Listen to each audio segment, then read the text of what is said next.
¿Puedo poner algo, su señoría? La voz de Aureliano, clara y firme, cortó el murmullo del juzgado como cuchillo en manteca. Todas las cabezas se voltearon. Yo también. Se levantó del banco de atrás con la tableta que le había prestado apenas 2 semanas antes. Hombros rectos, carita pálida, pero decidida. La juez parpadeó, se inclinó hacia adelante. ¿Y tú quién eres, joven? Me llamo Aureliano Quintero. Tengo 13 años. Soy su nieto, dijo señalándome. Y tengo algo que deberían oír. Mi abuela tampoco lo ha escuchado. Hubo un silencio largo. El abogado del otro lado, el de Neftalí, abrió la boca, pero se la cerró. La juez lo miró. ¿Objeción? El tipo se removió en la silla. Es muy fuera de lo normal, su señoría. Ella levantó la mano. Ya estamos en terreno desconocido. Lo permito. Adelante. Aureliano pasó junto a mí. Nuestros ojos se cruzaron un segundo. No sonrió. Solo un leve movimiento de cabeza. Se acercó al estrado y tocó la pantalla. El audio empezó y la voz de Neftalí llenó el salón. Ya se le está yendo la cabeza. Tengo un doctor listo para decir que es demencia. Me quedo con todo. Se oyó un golpe. Alguien dejó caer un bolígrafo. El juzgado se quedó helado. Yo no podía respirar. Era su voz, tranquila, segura, calculadora. El tono que usaba cuando sabía que ya había ganado. Terminará en un asilo con los papeles en mis manos. Ni cuenta se va a dar. La juez no se movió. Volteé despacio hacia Neftalí. Tenía la boca entreabierta, la mandíbula apretada, la cara sin una gota de color. Su abogado le susurraba algo urgente al oído, pero él no reaccionaba. A mi lado, Araceli, mi abogada, se puso tiesa ya buscando su libreta. Aureliano no miró a nadie. Solo dejó que el audio siguiera. 3 meses antes, el olor a tostada quemada se pegaba a la cocina como un mal presentimiento. Acababa de servirle su café a Neftalí negro, como siempre, cuando dio un sorbo y lo dejó con una mueca. «Está frío», murmuró sin despegar los ojos del celular. «Acabo de servirlo», le dije bajito. «Entonces, sírvelo mejor la próxima». Volteé al fregadero, las manos moviéndose solas, raspando la tostada, rompiendo huevos, tratando de ignorar esos piquetes chiquitos que desde hacía rato habían sustituido las pláticas. Y entonces vino la frase que me detuvo en seco. «Cancela la comida con tu hermana, te está llenando la cabeza de tonterías». Me quedé tiesa. Lo dijo tan campante como si yo fuera una niña que había hecho un plan sin permiso. «Voy a ir», respondí sin alzar la voz. «Itzel ya hizo la reservación». «No vas», dijo más fuerte. «Últimamente estás distinta. Ella te está poniendo en contra mía. Está preocupada. Está metiche». No contesté. Solo enjuagué la sartén y agarré mi chamarra. «Itzel», me advirtió cuando pasé a su lado. No volteé. Me encontré con Itzel en un fonda cerca del centro. Hablamos primero de cosas normales, sus nietos, una receta que le salió mal. Pero ella sabía que algo andaba mal.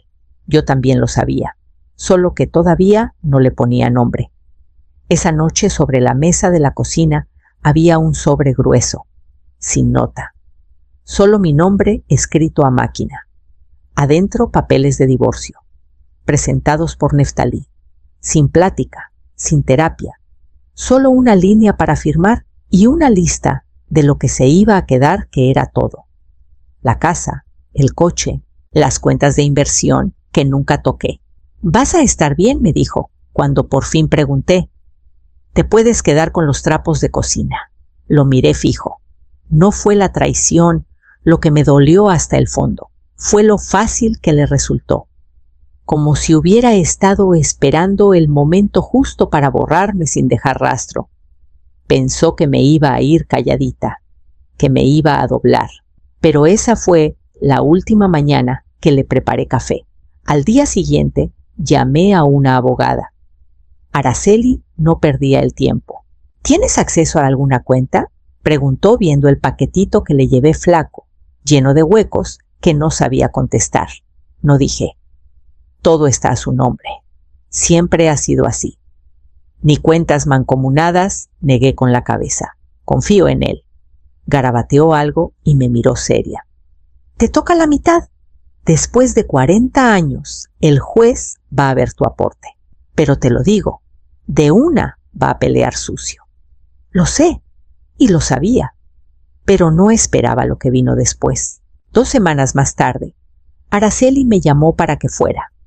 Había presentado una petición diciendo que yo no estaba en mis cabales para tomar decisiones legales, que mostraba signos de deterioro cognitivo, olvidaba nombres, me confundía, actuaba raro.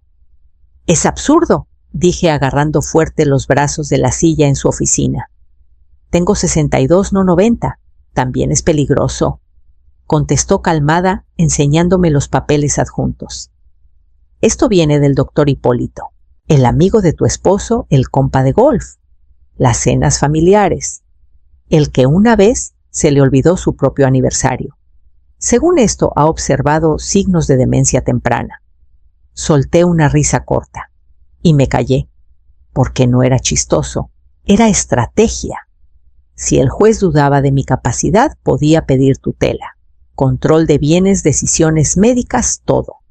No estaba peleando por ganar el divorcio, estaba tratando de borrarme del mapa. Esa noche me quedé en casa de Itzel otra vez. No podía estar en esa casa. No podía ver los platos que supuestamente aún eran míos. Como a las 10, Itzel entró al salón con la boca apretada. «Está afuera», dijo. Me asomé a la ventana. El coche de Neftalí estacionado enfrente, luces apagadas, motor encendido. No tocó, no llamó, solo estaba ahí, vigilando. Araceli me había advertido: si aparece, documenta todo, guarda lo que puedas. Agarré el celular y le tomé foto. Se quedó 20 minutos antes de irse. Las fotos eran brillantes, impresas grandes, pasadas de mano en mano como si fueran la pura verdad. Neftalí cargando a Aureliano de 5 años junto a un pastel que yo había horneado. Neftalí en una obra de la escuela, aplaudiendo en segunda fila. Neftalí bajo el árbol de Navidad, sonriendo con un moño pegado en la camisa. El señor Quintero ha sido una presencia constante y cariñosa en la vida de su nieto, dijo su abogado con voz suave. Es muy preocupante que la reciente inestabilidad de la señora pueda afectar ese vínculo. Sentí que Araceli se ponía tensa a mi lado. Yo no dije nada, pero Aureliano bajó la mirada. Él sabía lo que esas fotos no mostraban, que Neftalí nunca ayudó a inflar los globos, que siempre se iba temprano, que nunca preguntó cómo le iba en la escuela, qué le gustaba, qué le daba miedo, qué soñaba. Aparecía para las fotos y se iba antes de que recogieran el papel de regalo. Aureliano dejó de preguntar por él hacía 2 años. Recuerdo el día me preguntó si a Neftalí le gustaba la poesía porque estaba escribiendo algo para la clase. Le dije: pregúntale tú. No lo hizo. Dijo: no le va a importar. Tenía razón, pero el juzgado no sabía eso. Solo veían a un señor sonriente y un montón de fotos que parecían amor. Quería levantarme y contar cómo habían sido esos años de verdad, pero la mano de Araceli me apretó suave la mía calladita. Entonces habló la juez. He revisado las preocupaciones del señor Quintero, dado el tipo de acusaciones y el posible impacto en las relaciones familiares. Creo que una evaluación cognitiva sería apropiada. Parpadeé. Una evaluación cognitiva. A mí. Neftalí no se movió, pero vi el leve movimiento en la comisura de su boca. Pensaba que ya había ganado. La juez volteó a Araceli. Objeción, Araceli. Se puso de pie. Responderemos formalmente, su señoría. Salimos en silencio. Pero esta vez Aureliano no bajó la mirada. Ya estaba pensando en lo siguiente. Aureliano no preguntaba. Escuchaba. No interrumpía cuando los grandes hablaban. No se quejaba cuando las cosas se ponían tensas. Solo observaba y grababa. Empezó la semana que Neftalí llegó sin avisar a casa de Itzel. Aureliano estaba en la sala fingiendo leer. Neftalí vino con el cuento de arreglar las cosas en privado, pero su voz se oía hasta la calle. Aureliano abrió la app de grabadora en su celular y le dio grabar. No sabía qué iba a hacer con eso, pero algo en el estómago le dijo, guárdalo. La siguiente vez, Neftalí volvió más fuerte, más alterado. Bajó la voz a ese tono que Aureliano conocía de sobra. El que hacía que su mamá se pusiera rígida. El que antes hacía que su abuela se encogiera. ¿Crees que es fuerte?, dijo Neftalí. Espera, la vamos a declarar inestable, un peligro para sí misma. Ningún juez le va a dar nada. Aureliano grabó otra vez. Guardó el archivo como amenaza. Reclamo inestable. En las siguientes 2 semanas juntó más. Neftalí hablando de vaciar las cuentas antes de que contrate abogada. Neftalí bromeando. Diremos que se le olvidó el nombre de su propia calle. Neftalí diciendo que ya había hablado con el doctor Hipólito y que pronto tendría algo oficial en papel membretado. Nadie le preguntó qué hacía. Nadie notó cómo cargaba el celular con cuidado por las noches, cómo organizaba los archivos, les ponía nombres, hacía copias de seguridad. No los oía. Solo se aseguraba de que estuvieran a salvo. No me lo dijo a mí, ni siquiera a su mamá, pero lo estaba viendo todo, cada insulto, cada manipulación, cada puñalada. Aureliano no tenía miedo, estaba preparándose. La noche después de que el juzgado sugiriera mi evaluación, me pidió prestada mi tableta vieja. Dijo que su celular ya no tenía espacio. Se la di sin pensarlo. Asintió una vez y se fue a su cuarto. A la mañana siguiente, respaldó todo. No lo pensé 2 veces cuando le di la tableta a Aureliano. Era vieja más lenta que su celular, la pantalla un poco opaca de tanto uso. La tenía guardada en un cajón desde que compré una nueva con la idea de reciclarla, pero nunca lo hice. Úsala para la tarea, le dije, o para dibujar, lo que quieras. Gracias, abue. Eso fue todo. No me dijo qué tenía ya guardado en su celular. No me habló de las carpetas que había creado, las fechas que ponía, la forma cuidadosa en que escuchaba, clasificaba y decidía qué importaba. Solo lo vi esa tarde, sentado a la mesa de la cocina, callado, como siempre, audífonos puestos, dedos moviéndose con intención. Pensé que era tarea. Esa noche, al apagar las luces, vi la tableta enchufada en la encimera pantalla oscura cargando. Me detuve un momento pensando si preguntarle en qué andaba recordarle que no se desvelara. No lo hice. Algo me dijo que mejor no. Los días siguientes todo parecía normal. Aureliano seguía haciendo sus quehaceres. Ayudaba a levantar la mesa. Me preguntaba si quería té por las noches, si acaso se le veía más tranquilo, más asentado. Mientras mis días se llenaban de papeles y un miedo callado. Araceli mandaba correos urgentes, fechas confirmadas, mociones presentadas. La orden de evaluación seguía pendiente. Cada paso se sentía como si me empujaran a una esquina que no elegí. Aureliano nunca volvió a mencionar la tableta, pero noté cositas. Cómo revisaba 2 veces que estuviera bien cargada antes de meterla a la mochila. Cómo se sentaba más cerca de mí por las tardes. Cómo observaba a Neftalí en el pasillo del juzgado, la siguiente vez ojos filosos sin parpadear. Pensé que eran nervios, no sabía que estaba ensayando. La mañana que volvimos al juzgado, Aureliano pidió sentarse atrás de mí en vez de al lado de su mamá. Claro, le dije. Se metió en el asiento tableta en mano cabeza baja. Y cuando la juez llamó nuestro caso, se puso de pie. El salón estaba en silencio, pero cargado como el segundo antes de que estalle una tormenta de granizo. Aureliano se paró con la tableta en las manos, voz serena. Quisiera poner algo. Mi abuela tampoco lo ha oído. La juez asintió leve. Aureliano le dio play. La voz de Neftalí salió fuerte y clara. Ya tengo listo el diagnóstico. Cuando el juez vea que se le está yendo, tomo el control. Hipólito dirá: signos tempranos de demencia, declive cognitivo leve lo que pegue. Se oyó un jadeo en la galería. La juez apretó la mandíbula. Aureliano no se inmutó. Tocó otra vez. Segundo clip. Se va a doblar. Siempre se dobla. Pero si no, ya tenemos el cuento listo. Insegura, inestable. Nadie quiere darle bienes a una mujer que se olvida hasta de su cumpleaños. Neftalí se paró de golpe. Esto está siendo sacado de contexto. Su abogado le jaló la manga fuerte. Siéntate, le susurró. Neftalí se quedó congelado, rojo como tomate. Araceli se levantó tranquila. Su señoría, pedimos desestimar por completo la petición del señor Quintero y una remisión inmediata por intento de fraude a la corte. Además, solicitamos órdenes de protección por la naturaleza coercitiva de estas grabaciones. La juez no habló de inmediato. Volteó a Aureliano. ¿Tú hiciste estas grabaciones?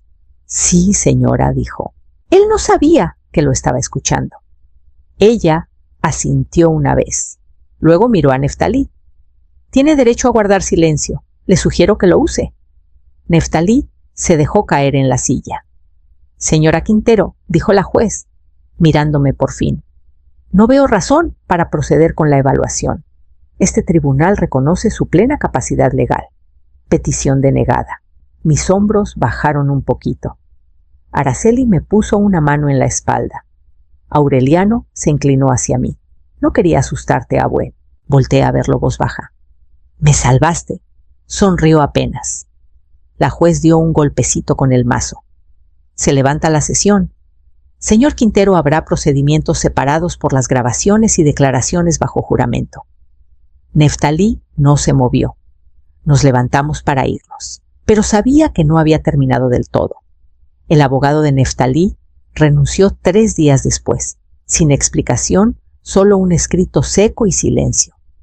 Para el lunes siguiente, tenía uno nuevo, joven, eficiente y directo.